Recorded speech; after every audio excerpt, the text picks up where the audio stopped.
Salam dan bahagia Ibu dan Bapak Guru. Selamat datang kembali di modul merancang modul project.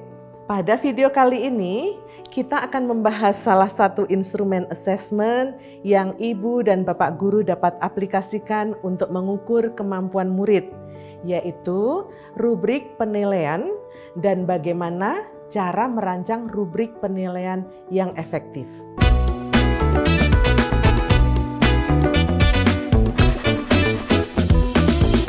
Sebelum kita berdiskusi bagaimana merancang rubrik assessment yang sesuai dengan kebutuhan Ibu dan Bapak Guru dan murid-murid, yuk kita bahas sekilas tentang apa sih rubrik itu, lalu mengapa sih menggunakan rubrik dalam proyek?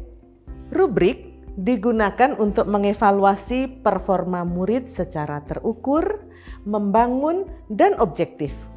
Hal ini disebabkan karena rubrik menguraikan kriteria penilaian dan deskripsi yang jelas pada setiap tingkat pencapaian murid. Pada tugas proyek ada banyak proses serta tahapan berpikir dan bekerja yang dialami oleh murid. Untuk mengukur dan menilai aneka keterampilan murid dan membantu guru dalam mengevaluasinya, maka rubrik adalah instrumen yang tepat. Rubrik dapat membuat proses penilaian menjadi lebih efisien. Rubrik ini dapat dipakai sebagai instrumen penilaian proyek oleh Ibu dan Bapak Guru sebagai fasilitator proyek, dan bahkan dapat pula dipakai oleh murid sendiri untuk mengukur ketercapaiannya.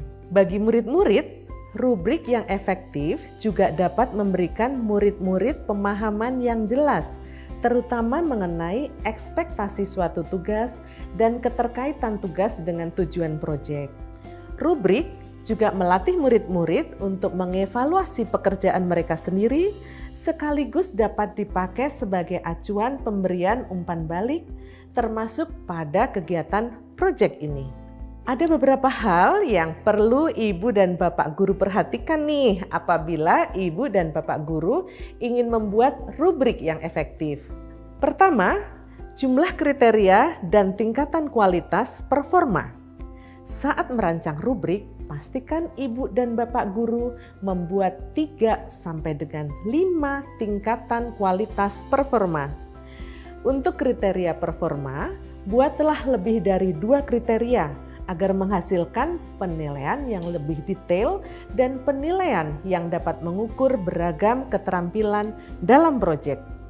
Kedua, deskripsi yang jelas, mudah dibedakan antar tingkatan, dan mudah untuk diobservasi. Ibu dan Bapak Guru harus menyusun kriteria dan deskripsi terperinci mengenai kualitas performa sesuai dengan tingkatannya.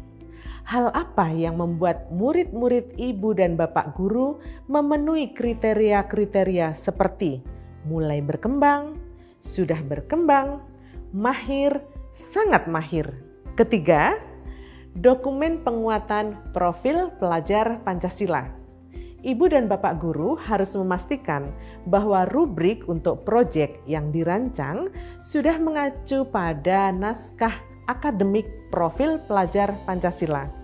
Ibu dan Bapak Guru juga dapat menggunakan rincian alur perkembangan subdimensi dari fase D sebagai acuan apakah perkembangan keterampilan murid-murid di sub-elemen tertentu sudah sesuai dengan fasenya. Keempat, tipe aktivitas.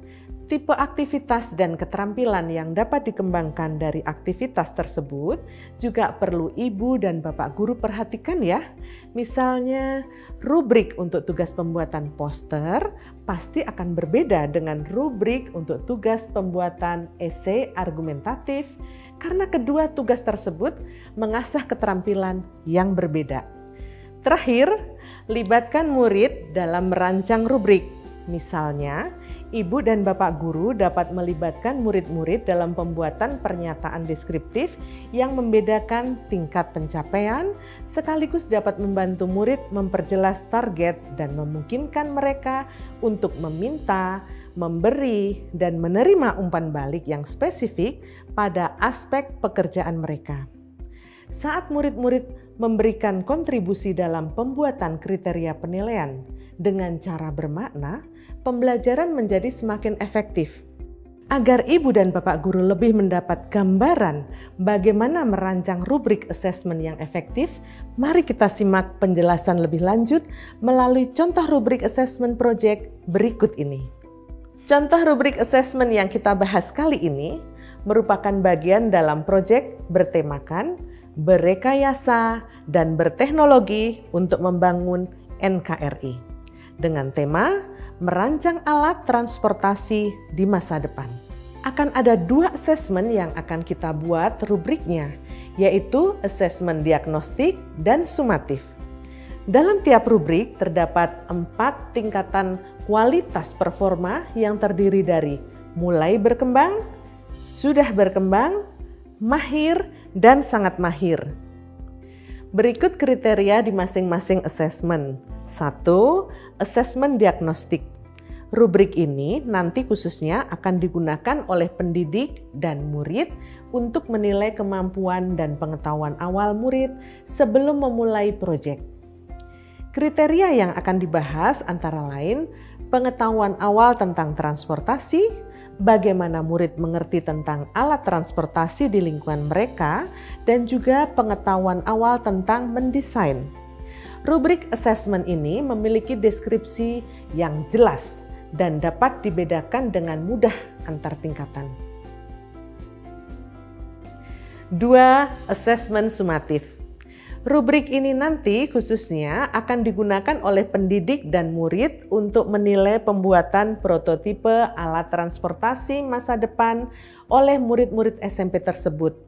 Kriteria yang akan dibahas antara lain isi, kejelasan informasi, estetika, kreativitas, keterkaitan dengan tema, dan pemikiran objektif atau anti bias. Bagaimanakah perbedaan deskripsi antar tingkatan performa? Ibu dan Bapak silahkan membuat deskripsi yang dirancang dalam rubrik, disarankan agar mudah untuk diobservasi.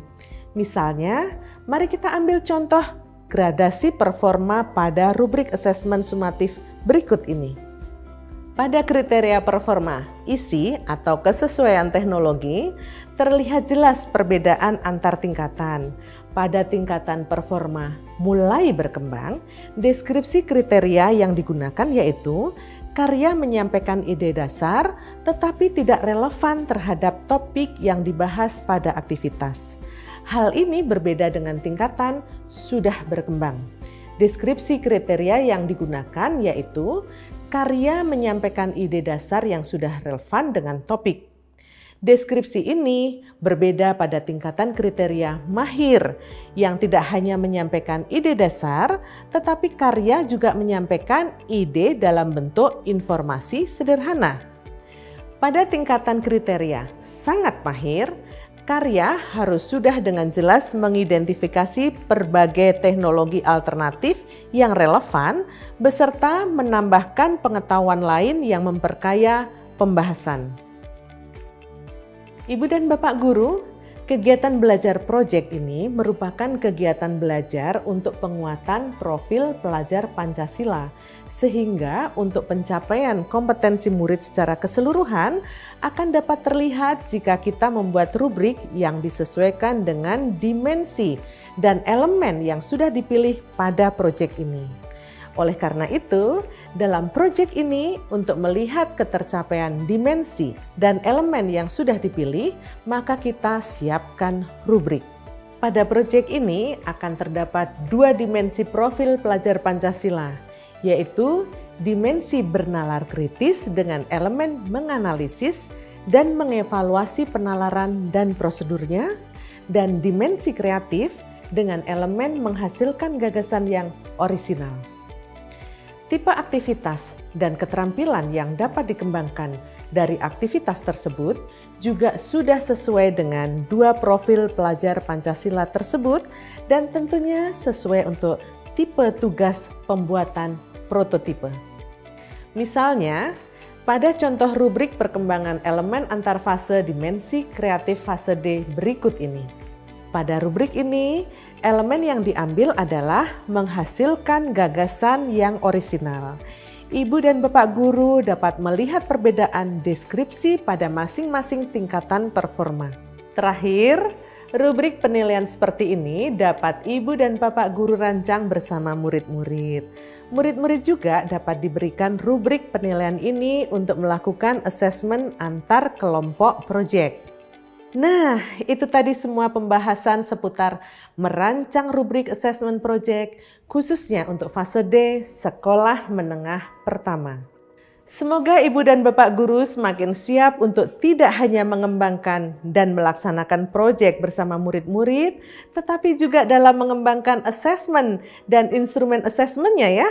Selamat berprojek, salam dan bahagia.